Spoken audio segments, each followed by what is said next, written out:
Ni kuombe uchukue sekunde chache kusubscribe channel hii ili kuendelea kupata ripoti zetu zote kali kila siku.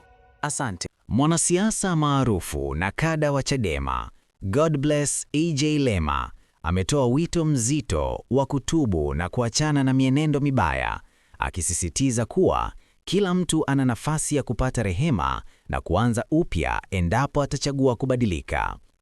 Kupitia ujumbe wake wa hivi karibuni kwenye Twitter, Lema alisisitiza umuhimu wa unyenyekevu wa moyo, akieleza kuwa moyo unaonyenyekea hupokea neema, ilhali moyo mgumu hujifungia milango ya rehema.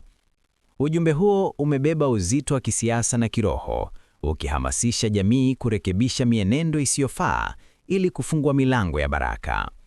Kauli hiyo imezua mjadala mpana, hasa ikihusishwa na hali ya kisiasa katika eneo la Uyole na mjadala unaomgusa Tulia Ackson, mbunge wa sasa wa jimbo hilo. Lema amedokeza kwa tahadhari kuwa kubeba mizigo isiyokusudiwa kunaweza kuangusha hata walioko juu, akisisitiza kuwa haki ndiyo msingi wa kuinuka.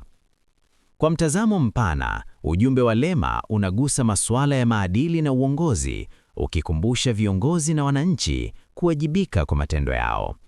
Wito wake wa kubadili njia mbaya unaunganisha siasa na imani, ukihimiza ujasiri wa kufanya mabadiliko ya kweli katika maisha binafsi na jamii. Hata hivyo, wachambuzi wa siasa wanaona kuwa kauli hiyo inaweza pia kuwa na muktadha wa kisiasa, ikiakisi changamoto za ndani ya vyama vya upinzani pamoja na hitaji la kuimarisha mshikamano na demokrasia.